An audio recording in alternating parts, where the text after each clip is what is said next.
Olá pessoal, sejam todos bem-vindos a mais uma aula de História. Espero que estejam bem.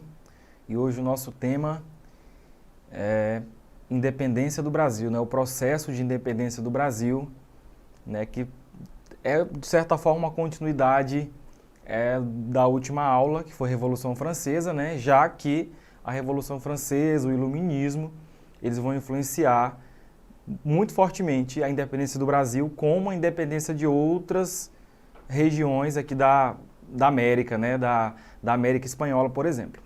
Vamos lá. Qual era o contexto, né, para que acontecesse essa independência, né? Os precedentes. Quando foi decretado o bloqueio continental, né? Esse bloqueio continental ele é decretado por Napoleão Bonaparte, né? Que ascende ao poder depois da Revolução Francesa.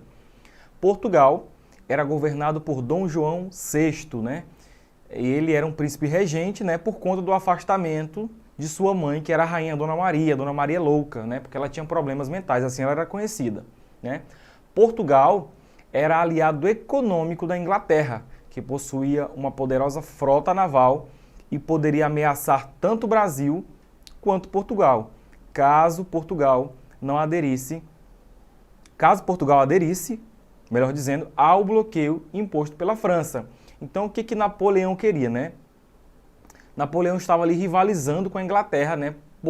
Porque a Inglaterra era uma grande potência no mundo naquela época, né? E a partir do momento que Napoleão ascende ao poder, ele passa a rivalizar ali com a Inglaterra e ele faz com que vários países estejam do lado dele e, obviamente, estando ao lado dele, estão em oposição à Inglaterra, né? Napoleão queria que essa hegemonia econômica, né, da Inglaterra fosse quebrada, né, para que a França pudesse ser aí a grande potência. Então, ele decreta esse bloqueio continental, né? Mas aí o que acontece, né? Dom João, né, ele procurou manter, né, Portugal é uma posição de neutralidade. No entanto, né, ele negociava com os dois lados. Ele negociava com franceses e negociava com ingleses, né? O que desagradava, obviamente, os dois lados, então, né? E Napoleão, então, decide invadir Portugal, né?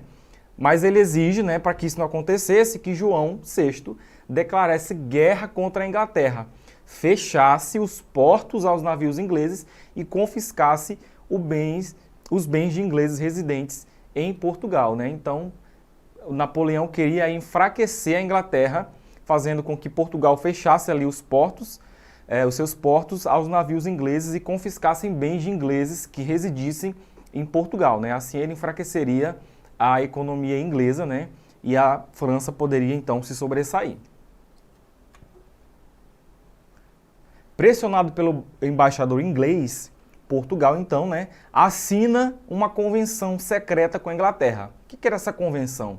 Era um acordo, né, que previa que toda a corte portuguesa seria transferida para o Brasil. Olha só que mudança, né? Toda a corte portuguesa ela se transferiu para o Brasil, fugindo aí da invasão de Napoleão, de uma invasão napoleônica, né? Napoleão era muito temido na Europa, né? Então a fuga de Dom João VI e toda a sua corte, que não era pouca gente, né? Ela se inicia em novembro de 1807. Fidalgos, nobres e membros da elite portuguesa se apertavam nos navios a fim de fugir de Napoleão. Portugal realmente ali a elite, né, a nobreza, o rei, né, a rainha, o príncipe regente, a rainha, eles fugiam realmente de uma invasão portuguesa, de uma invasão francesa, né, na pessoa de Napoleão, fugiam ali do domínio francês, né, que nessa época, obviamente, né, era muito temido, né. Além de racionamento de alimentos e uma propagação de piolhos, a travessia do Atlântico foi cheia de dificuldades, né? Imagina aí uma travessia longa, né, de alguns 2 meses aí entre Portugal e a costa brasileira, Além disso, houveram vários percalços aí, né? Primeiro, o racionamento de energia, porque o navio que levava alimentos, ele se aparta por conta de uma tempestade, né? Meio que se perde. Então, esses navios eles têm que racionar a alimentação. E aconteceu também aí uma praga, né, de piolhos, uma propagação de piolhos pelos navios, o que faz com que as mulheres da elite portuguesa, essas mulheres, né, elas raspem os seus cabelos, né? É um fato curioso que acontece que quando elas chegam no Brasil, as mulheres brasileiras veem as europeias com o cabelo raspado, né? E elas também passam a raspar o seu cabelo como se aquilo fosse a última moda na Europa, né? Elas não sabiam o que tinha acontecido e também raspam o cabelo achando que aquilo é moda, né? Que é chique raspar o cabelo.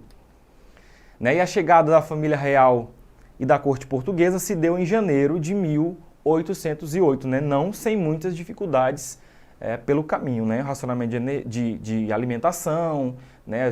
Os piolhos, a própria dificuldade que a travessia impunha. A gente tem aí também um retrato, né, do Dom João VI,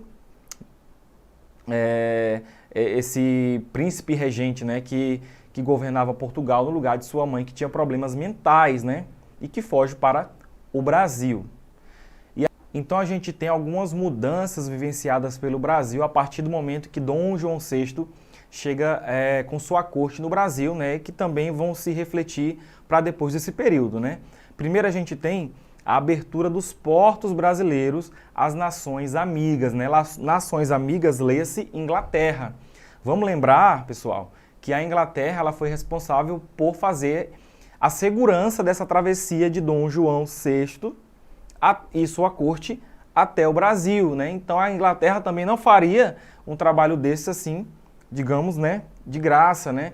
Eles tinham interesses comerciais com o Brasil. Então, Dom João abre os portos brasileiros para que a Inglaterra trouxesse os seus produtos. Vamos lembrar que a Inglaterra passava aí pelo que a gente já viu, pela Revolução Industrial. Então a Inglaterra precisava comercializar os seus produtos. Então Dom João VI, ele quebra o monopólio português, né, onde só Portugal poderia comercializar com o Brasil, e abre para nações amigas, né, principalmente a Inglaterra, certo?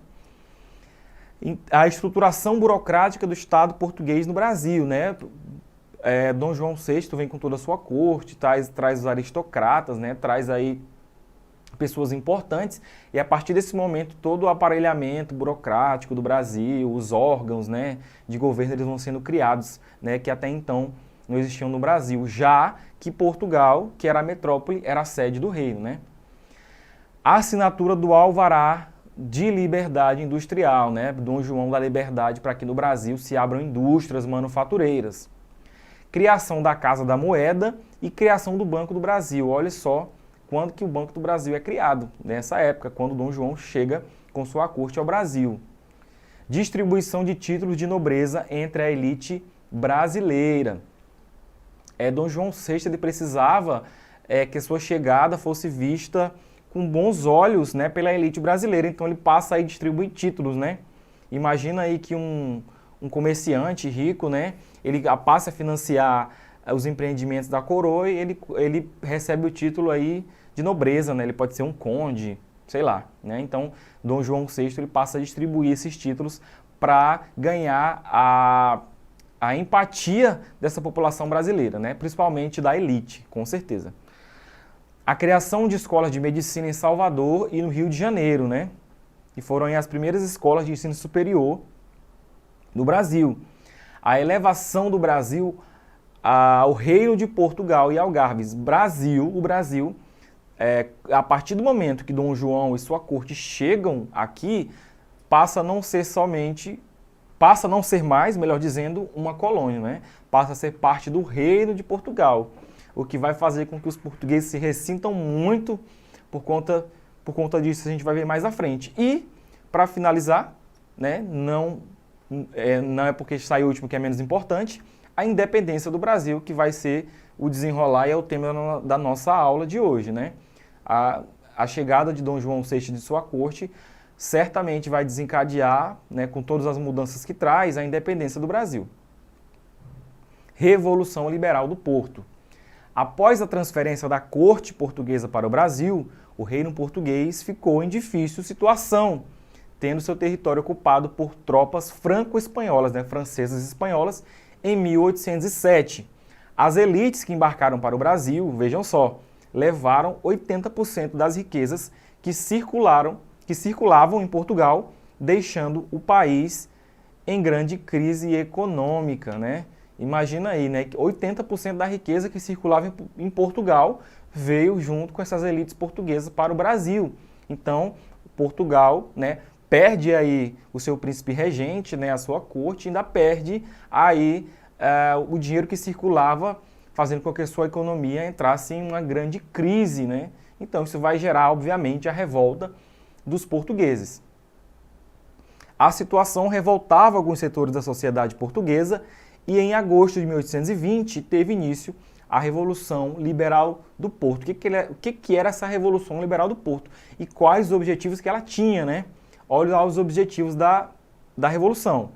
Expulsar o Lord Barreford de Portugal. Lord Barreford, vale lembrar, que ele era alguém nomeado pela Inglaterra, né, que era a nação amiga de Portugal, para, digamos, ali governar Portugal durante o momento em que Portugal estivesse sem o seu monarca, né? E o Portugal também tinha um acordo com a Inglaterra para que na ausência do príncipe regente, com a ausência da família real, nenhuma outra família ascendesse ao poder. Então, a Inglaterra nomeia, né, esse lorde para que ele governasse Portugal durante esse período. Outro objetivo dessa revolução era elaborar uma constituição, certo? Vamos lembrar que o iluminismo ele está ainda muito em alta, né, influenciando essas monarquias nacionais na Europa, né? Então, o que eles queriam? Uma constituição, né? Eles não queriam mais um rei com poder absoluto, eles queriam uma monarquia constitucional. Eles exigiam a volta imediata da família real, né, do Brasil para Portugal, e eles gostariam de acabar com o absolutismo. Por isso que eles querem redigir uma nova Constituição, né, para que esse rei, né, o Dom João VI, né, o príncipe regente Dom João VI, ele não tenha plenos poderes, né, e o poder pudesse ser dividido, né, influência do iluminismo. E recuperar a economia, né, de Portugal, que estava aí em situação decadente por conta dessa riqueza que circulava, que foi levada por esses novos portugueses para o Brasil.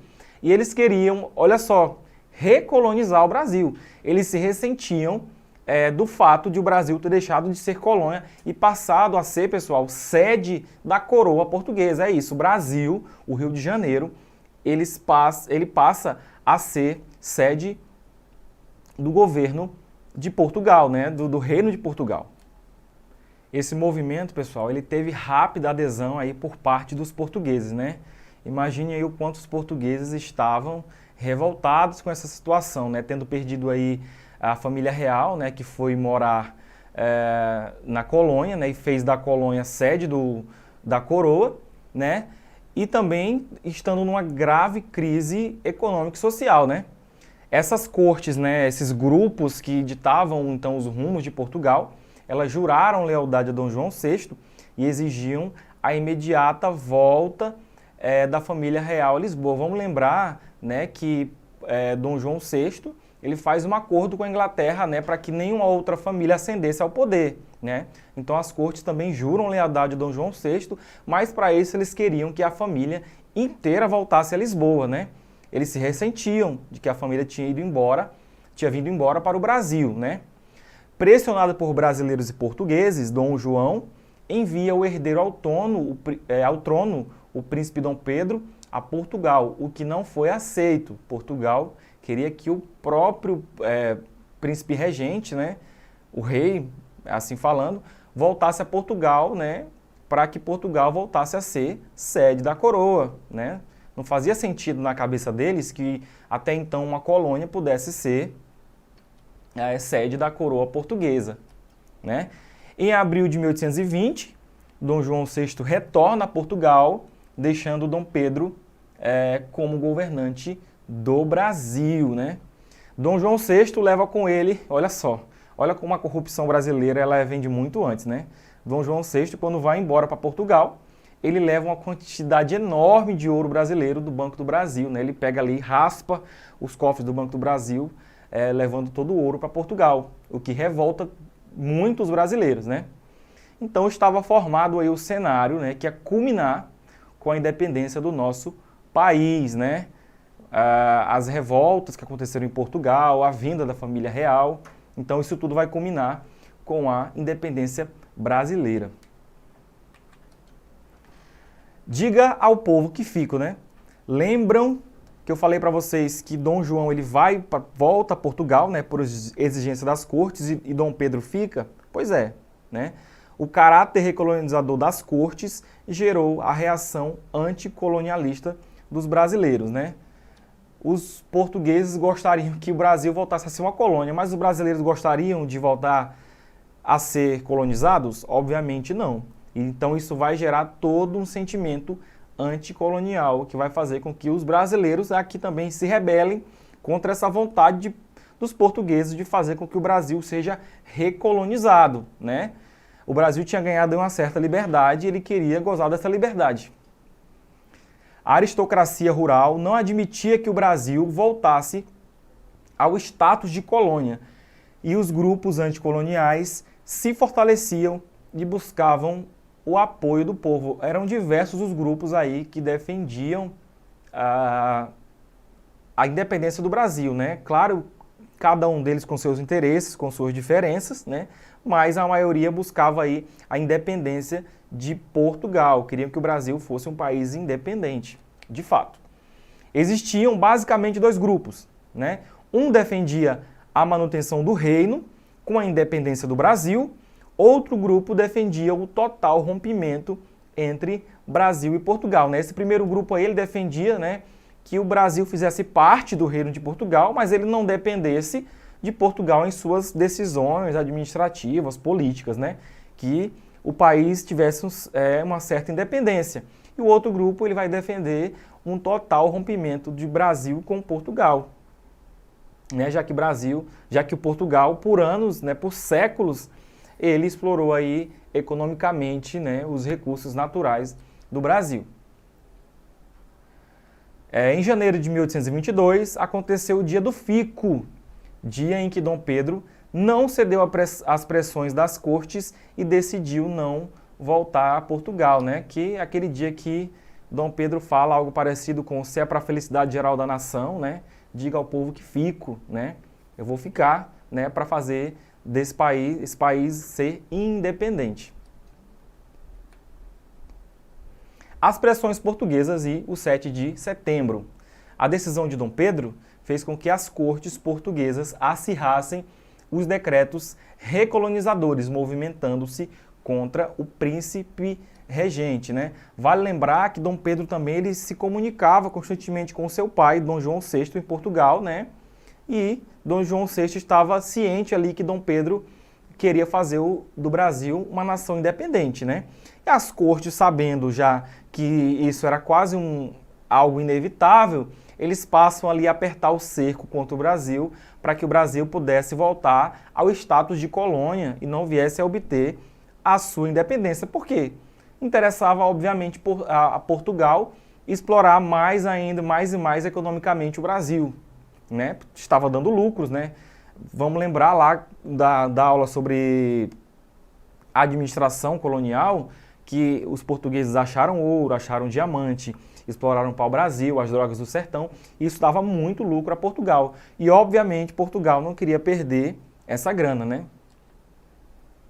Dom Pedro toma, né, então, algumas medidas como, né, a nomeação de diplomatas brasileiros na Europa e Estados Unidos, né? Ele faz uma viagem a Minas Gerais, né, para acalmar os ânimos aí dos mineiros, e ele convoca uma Assembleia Geral e Constituinte, né? Dom Pedro I começa a escrever aí uma Constituição desse novo país, desse novo Brasil, que seria independente, né? A partir desse 7 de setembro de 1822. A imposição da independência necessitava apenas de um ato público. A chegada do navio Correio, que era esse navio que trazia informações da Europa para o Brasil, trazendo notícias restritivas à autonomia do Brasil, precipitou os acontecimentos. Então chega esse navio aí com notícias de Portugal, né, de que as cortes queriam apertar mais o cerco ainda contra o Brasil, fazendo ele voltar ao status de colônia. Então, Dom Pedro, né, teve que apressar aí o passo e proclamar a independência do Brasil, né? Os relatórios de pessoas próximas a Dom Pedro e a carta de Dona Leopoldina, né, que era a esposa de Dom Pedro, convenceram ele a aderir, a fazer essa independência do Brasil, a declarar essa independência lá em São Paulo, às margens de onde? Vocês sabem, do Ipiranga, né? Repensando a independência, né? No contexto americano, o Brasil foi o único país, com exceção do México, né, a conseguir a sua liberdade adotando uma monarquia como forma de governo, né? Os demais países, eles foram conquistando sua independência aí, né, com democracias, né, com a república, não com a monarquia, né? O Brasil e o México na América aí foram exceções.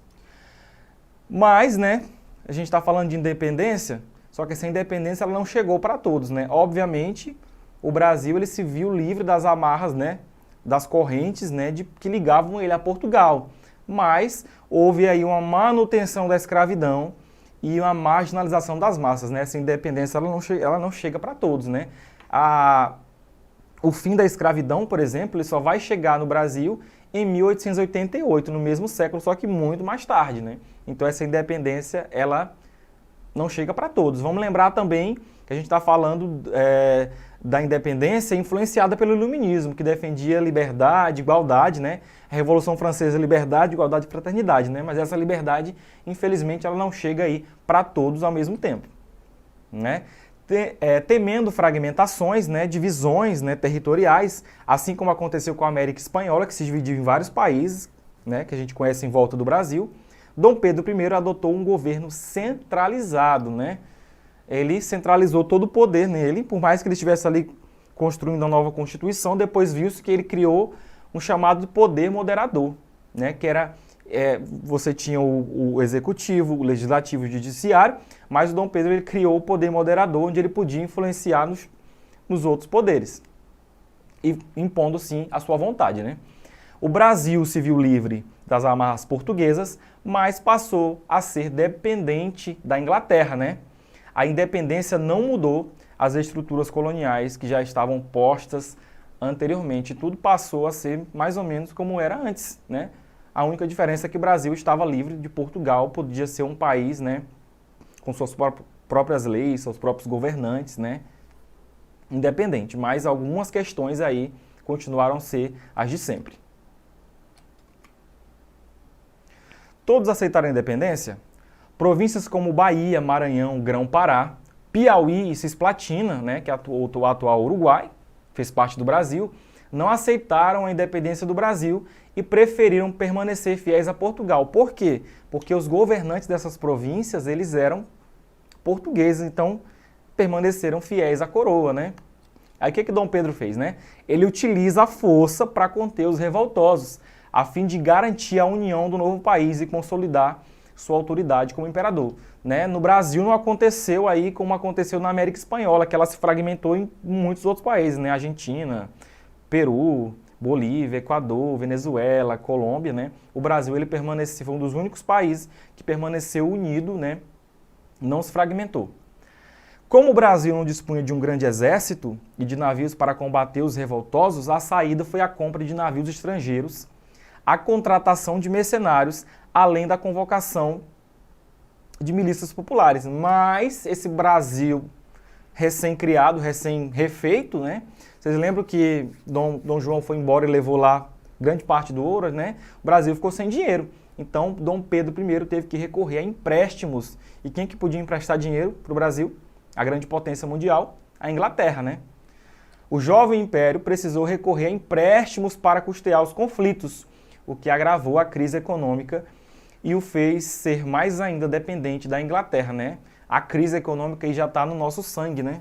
A gente vive sempre em crise, né? Então o Brasil teve que recorrer à Inglaterra aí para pegar empréstimos, né? para poder ir comprar navios, contratar mercenários, né, contratar pessoas para que pudesse abafar essas revoltas que estavam acontecendo aí nessas províncias, né, Bahia, Maranhão, Grão-Pará, Piauí e Cisplatina. Como uma nova nação, o Brasil precisava ter a sua independência reconhecida por outros países, mas esse reconhecimento veio com demora, né? Não adianta eu fazer uma independência aqui se os outros países não me reconhecem, né? Muitos países desconfiavam dessa independência, já que ela tinha sido liderada por um príncipe português, né? Mas o primeiro país a reconhecer a independência do Brasil foi quem? Os Estados Unidos, em 1824, 2 anos depois, né? Devido à boa relação com portugueses, né? Como a gente já falou, né? Portugal, Inglaterra, países amigos, né? A Inglaterra ela só poderia reconhecer a independência do Brasil após Portugal. Não pegava bem aí para a Inglaterra reconhecer essa independência do Brasil antes de Portugal, já que eles eram nações amigas, né? Então Portugal só reconhece a independência brasileira em 1825, mas, como nem tudo são flores, né? Portugal pediu de indenização do Brasil 2 milhões de libras esterlinas como indenização, né? Não bastou que Portugal aí explorasse os recursos naturais do Brasil por tantos longos anos, né? Eles ainda quiseram, aí depois da independência, uma indenização gorda, diga-se de passagem. A gente tem agora uma questão aí para testar os nossos conhecimentos, né? Vamos lá. Na primeira metade do século XIX, as colônias de Portugal e da Espanha, na América, proclamam a independência em relação à metrópole, né? Assinale a opção que mostra a diferença sobre a consequência deste processo. Letra A. As colônias hispanas foram ajudadas pelos Estados Unidos e adotaram o pensamento liberal protestante após a separação da Espanha. Letra B. O processo de emancipação brasileira foi inteiramente pacífico, enquanto na América Espanhola se verificam guerras que ceifaram boa parte da população. Letra C. As colônias hispânicas adotaram o regime republicano, enquanto o Brasil se tornou uma monarquia constitucional. Letra D. Após a independência das colônias hispânicas, os ex-escravos conseguiram maior participação social, mas no Brasil o regime de trabalho escravo permaneceu. Com a resposta certa, letra C, né? As colônias hispânicas adotaram o regime republicano, enquanto o Brasil se tornou uma monarquia constitucional. A gente falou exatamente disso, né? O Brasil se tornou uma monarquia, enquanto a maior parte da América Espanhola se fragmentou, né? Se tornando repúblicas, né? Então, essa é a principal diferença, né? Com exceção também do México, que também garante a sua liberdade, se tornando aí uma monarquia constitucional. Então, pessoal, por hoje é só. Espero que vocês tenham aprendido muito, né, com essa aula sobre a independência do Brasil. Até a próxima aula, né? E se vocês quiserem acessar essa aula e outras aulas, né, acessem o link aqui abaixo, né, na plataforma Eduque. Então a gente se vê na próxima aula. Um abraço a todos.